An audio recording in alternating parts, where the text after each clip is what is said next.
बिस्मिल्लाहिर्रहमानिर्रहीम। अस्सलाम वालेकुम। मैं हूं जलील खान कराची। आप देख रहे हैं मेरा यूट्यूब चैनल। ज़ारा कत्ल केस के हवाले से गुफ्तगू करेंगे। कुछ इंतहाई अहम तरीन डेवलपमेंट हमारे सामने आई है, वो आप तक पहुंचानी है। कदीर के किरदार के हवाले से कुछ चीज़ें सामने आ रही हैं, वो आपके सामने रखनी है।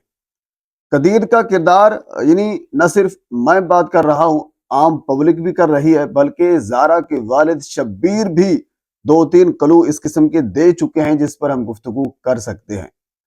अब तो दो तीन कालें इस किस्म की अब आई हैं जिसकी वजह से लोग शक व शुबात पैदा कर रहे हैं कदीर के किरदार के हवाले से। वो दो तीन कॉल्स कौन सी हैं वो आपके सामने रखनी है, और इसके अलावा कुछ और भी अहम तरीन पहलू इस ज़ारा कत्ल केस के हवाले से जो डेवलपमेंट सामने आई है वो भी आपके सामने रखनी है। एक कॉल जब कदीर ने सबसे पहले ज़ारा की मौत की खबर, अगर आप इसको ये कहें तो वो सबसे पहले कदीर ने दी थी। आपको याद होगा शुरू में मैंने भी बताया था, बाकी हमारे यूट्यूबर हजरात ने भी आपको ये बताया था कि कदीर ने ज़ारा के वालिद शब्बीर को कॉल की थी और ये कहा था कि आप मेरे घर में जाएं, मेरी वालदा के घर में जाएं, मुझे कुछ समझ नहीं आ रही कि हमारे घर में क्या कुछ हो रहा है या कुछ हो रहा है, यानी इस किस्म की खबर उन्होंने दी थी। तो उसकी बुनियाद के ऊपर शब्बीर यानी कदीर की कॉल के ऊपर वो ज़ारा के घर की जानिब रवाना हुआ। जब वो शब्बीर रास्ते में था तो एक और कॉल कदीर ने अपनी वालदा सुगरा को की और ये कहा कि आप जरा रुकिए, क्योंकि ये मामला उस वक्त चल पड़ा था कि ज़ारा इस वक्त घर में नहीं है, यानी जो मीडिया के ऊपर चल रहा है या फिर जो तफ्तीश में लिखा हुआ है, जो चीजें सामने आई हैं, उस वक्त ये मामला चल पड़ा था कि कदीर ज़ारा घर में नहीं है, वो किसी यार के साथ भाग गई है या कहाँ पे भी गई है, लेकिन घर में नहीं है। तो जब शब्बीर रास्ते में था तो कदीर ने अपनी वालदा सुगरा को कॉल की और ये कहा कि मामू आपकी तरफ आ रहे हैं, वो आकर आपसे बात करेंगे। यानी शब्बीर भी आ रहा था और बाकी जो रिश्तेदार थे, जो मामू थे, जो खाला थी, वो भी वहां पे गई थी। उनका इंटरव्यू भी आया था सलमान कुरैशी साहब के साथ, जो हमारे रिपोर्टर हैं, उन्होंने किया था।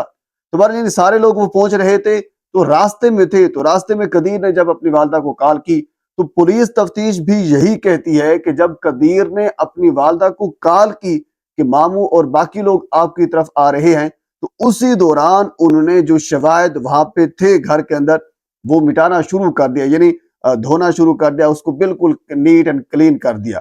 इवन के ये पुलिस ने कहा है कि उसी दौरान जो आखिरी पैकेट था, जो आखिरी तोड़ा था, जिसके अंदर सर और हाथ और बाकी इस किस्म की चीजें थी, वो उन्होंने सीढ़ियों के नीचे एक कील लगा हुआ था,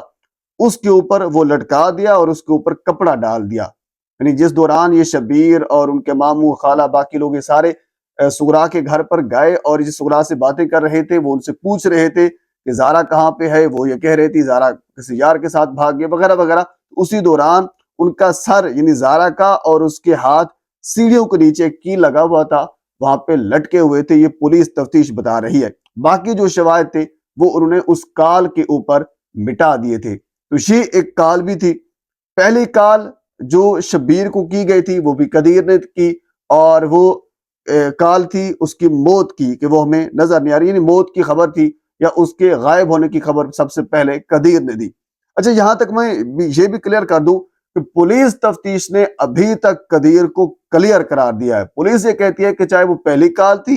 या फिर जो रास्ते में एक कॉल की गई थी उनकी वालदा को, ये एक नॉर्मल कॉल थी और इसमें कोई इस किस्म की बाकी चीजें हमारे सामने नहीं आई। पुलिस तफ्तीश ने आज तक कदीर को बिल्कुल क्लियर करार दिया है। आम पब्लिक, शब्बीर या बाकी लोगों की जानिब से जो शक व शुबात पैदा किए जा रहे हैं, वो किस वजह से किए जा रहे हैं वो मैं आपके सामने रख रहा हूं। अच्छा, ये तक यहां तक हो गया। अब जिस दौरान ये लोग वहां बात कर रहे थे, उसी दौरान सुगरा ने वीडियो कॉल की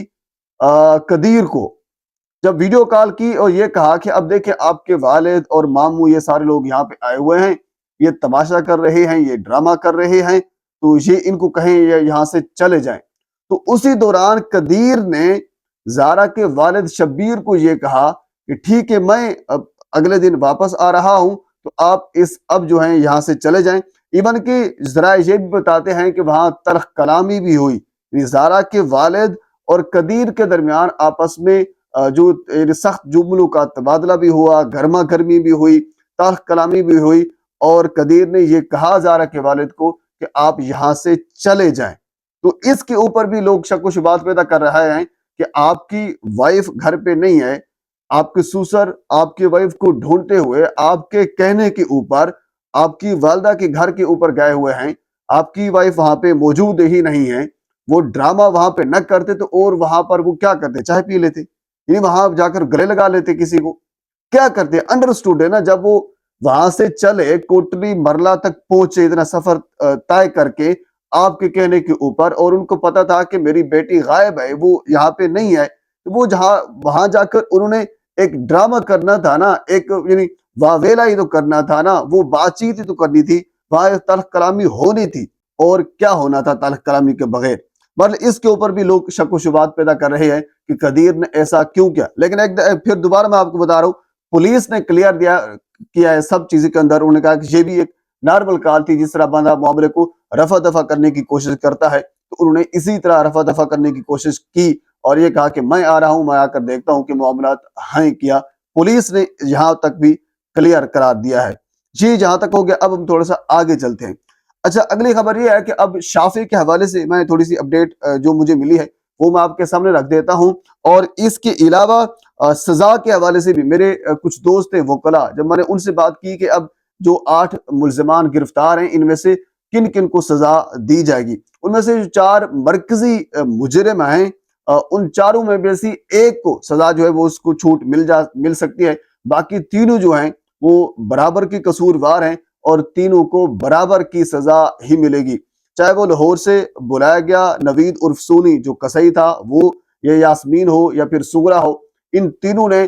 کیونکہ پولیس تفتیش کے اندر چلان کے اندر یہ ساری چیزیں نامزد ہیں، سب نے ایک ہی کردار ادا کیا ہے، کسی نے تکیہ رکھا، کسی نے بازو پکڑے، کسی نے ٹانگیں پکڑی، کسی نے یعنی اس کے پیٹ کے اوپر کوئی بندہ بیٹھا، پھر انہوں نے اکٹھے قتل کیا، اکٹھے ٹکڑے کیے اور اس کے بعد پھر اس کو ڈسپوز آف بھی اکٹھے کیا، تو ان تینوں کا سیم کردار بنتا ہے اور ان تینوں کو سزا بھی سیم ملے گی اور وہ سزا بھی سزائے موت ہوگی۔ اگر مدعی مقدمہ معاف بھی کر دے، قدیر معاف بھی کر دے، تو تب بھی اس کیس کے اندر 311 شامل ہے، یعنی جو ریاست کے خلاف ہو یا پھر ریاست میں عدم استحکام پھیلانے کی کوشش ہو، یا پھر یہ ہو کہ ریاست اپنی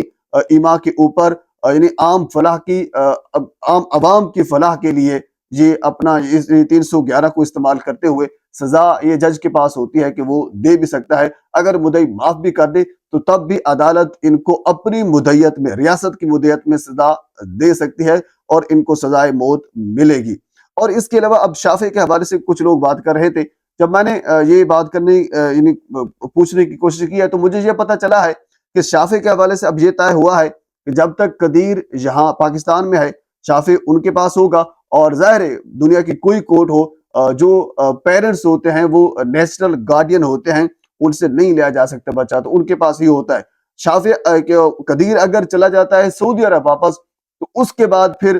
دوستوں نے بتایا ہے جو وہاں پہ تھے، ذرائع نے کنفرم کیا ہے کہ زارا کے والد شبیر نے یہ واضح پیغام دیا ہے کہ جب قدیر واپس سعودی عرب جائے گا تو یہ بچہ میرے پاس ہوگا، یہ بچہ میں کسی کو نہیں دوں گا جو زارا کا بیٹا ہے۔ تو اس حوالے سے زارا کے والد شبیر نے کلیئر کرا دے دیا ہے، تو یہی ہوگا جب تک قدیر ہے قدیر کے پاس ہوگا، قدیر جب سعودی عرب چلا جائے گا اس کے بعد یہ اپنے نانا کے پاس ہوگا۔ تو بہرحال یہ اب تک کی اپڈیٹ ہے، پر اس کیس کے حوالے سے مزید جو اپڈیٹ جو چیزیں سامنے آتی ہیں بر وقت آپ تک پہنچانے کی کوشش کروں گا۔ ایک مرتبہ آپ سے گزارش ہے میرے چینل کو سبسکرائب کر دیں تاکہ آنے والی ہر انفارمیٹو ویڈیو آپ تک پہنچ سکے۔ اللہ حافظ۔